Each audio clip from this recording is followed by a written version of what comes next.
30 ఎకరాలున్న రైతులు కూడా పాలమూరు లాంటి జిల్లాలో 20, 30, 40 ఎకరాలున్న రైతులు కూడా హైదరాబాద్కి వచ్చి కూలీ చేసుకునే పరిస్థితి అధ్యక్ష. ఇది వాస్తవం. ఎందుకంటే నీళ్లు లేవు, కరెంటు లేదు. అట్లాంటి పరిస్థితుల్లో రైతులు కూలీలుగా మారి అడ్డా మీద కూలీలుగా ఇక్కడ హైదరాబాద్లో పనిచేసిన దుస్థితి. అందుకే మేము 20 ఎకరాలు, 10 ఎకరాలు, 12 ఎకరాలని కోతలు పెట్టలేదు అధ్యక్ష.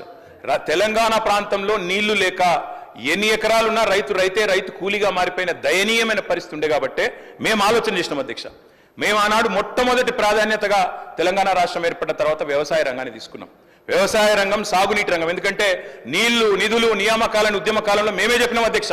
అందుకే నీటి విషయంలో ప్రతి నీటి బొట్టును వడిసి పట్టి గోదావరి గాని, కృష్ణ గాని సాగునీటి అందించాలి. ఖచ్చితంగా రైతుల బీళ్లకు ఖచ్చితంగా నీళ్లు ఇవ్వాలని ఒక ఎజెండాతో పనిచేసినాం. ఆ పునర్నిర్మాణ కార్యక్రమం తీసుకున్నాం అధ్యక్ష. అందులో భాగంగానే అధ్యక్ష, రైతు ఒక్కడు చల్లగా ఉంటే పల్లె చల్లగా ఉంటుంది అధ్యక్ష. పల్లె కూడా అందరూ బాగుంటారు. ఎందుకంటే గ్రామీణ ఆర్థిక వ్యవస్థకు రైతు కేంద్ర బిందువు. ఆ రైతు బాగుంటే రైతు చుట్టూ అల్లుకున్న అన్ని కుల వృత్తులు బాగుంటాయి అధ్యక్ష. ఆ ఉద్దేశంతోనే వ్యవసాయాన్ని స్థిరీకరించాలనుకున్నాం. మేము రైతు బంధు పెట్టి ఊరికైనా పెట్టలేదు అధ్యక్ష. మా ఉద్దేశం వ్యవసాయ స్థిరీకరణ, వ్యవసాయ స్టెబిలైజేషన్, అగ్రికల్చర్ స్టెబిలైజేషన్. ఆ కార్యక్రమంలోనే కొన్ని విప్లవాత్మకమైన కార్యక్రమాలు తీసుకున్నాం అధ్యక్ష. అందులో ముఖ్యమైనది అధ్యక్ష 24 గంటల నిరంతర విద్యుత్. తెలంగాణ వచ్చినాడు అధ్యక్ష, కరెంటు లేదు. తర్వాత మీరు చూసినట్టయితే ఆనాడు దాదాపు పొద్దున 3 గంటలు, రాత్రి 4 గంటల అధ్యక్ష కరెంటు. దొంగ రాత్రి, అర్ధరాత్రి వచ్చే కరెంటు కోసం కావలగాసే దుస్థితి. దాన్ని మార్చాలనుకున్నాం సమూలంగా. 24 గంటల నాణ్యమైన ఉచిత విద్యుత్ రైతులకు అందించిన ఒకే ఒక్క నాయకుడు భారతదేశంలో కేసీఆర్ గారు అధ్యక్ష.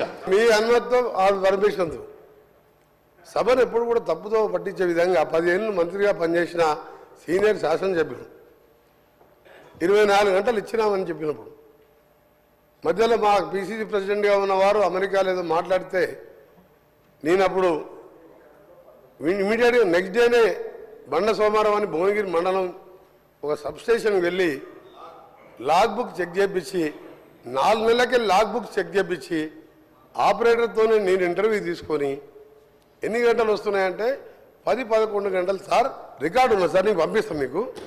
మ్యాక్సిమం అంటే 14 గంటలు, అందులో 5-6 సార్లు పోతుంది కరెంట్ అని ఐలై అనే ఆపరేటర్ రిటైల్ లైన్మెన్ని మళ్ళీ వీలు పెట్టుకున్నాం. గతంలో రిటైల్ లైన్మెన్ అయిన తర్వాత ఐటీఐ చేసిన వాళ్ళని పెట్టేది ఎక్స్పీరియన్స్ లైన్మెన్. ఆయన చెప్పిన రికార్డు పంపిస్తాను ఒకటి ముఖ్యమైనది. ఎందుకంటే సబ్జెక్టు కరెక్షన్, ఎందుకంటే వారు మిస్గైడ్ చేస్తుంది తెలంగాణ ప్రజలు. 24 గంటలు ఎప్పుడు ఇయ్యలే. 5 ఏళ్ళు ఎమ్మెల్యేగా ఉన్నా, 5 ఏళ్ళు ఎంపీగా ఉన్నా, 1000 గ్రామాలు తిరిగినా దాన్ని విత్డ్రా చేసుకోవాలి వాళ్ళు. 24 గంటలే ఆ లాగ్ బుక్స్ సాయంత్రం వరకు ఆదిలాబాదు, నల్గొండ, అలంపూర్కి వెళ్ళి రాత్రి వరకల్లా మొత్తం తీసుకొచ్చి హైదరాబాద్లో ఓ లాకర్లో పెట్టి దాల విషయం